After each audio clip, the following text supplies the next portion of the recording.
ఉన్నా తిన్నా అని నన్ను పిచ్చోని చేసినావు కదా. నాకు అబద్ధం చెప్పినవే, నన్ను మోసం చేసినావు. నీకేమన్నా అయితే నేనేమైతేనే వాసు.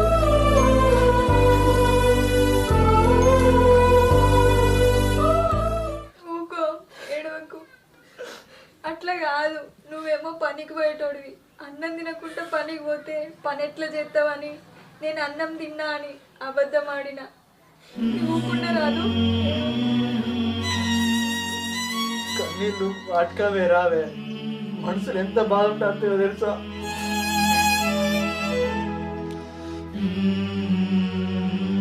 నీకు ఇట్లా అయినాక నాకు ఎంత బాధ అవుతుంది. నేను మాటలు చెప్పలేకపోతాను.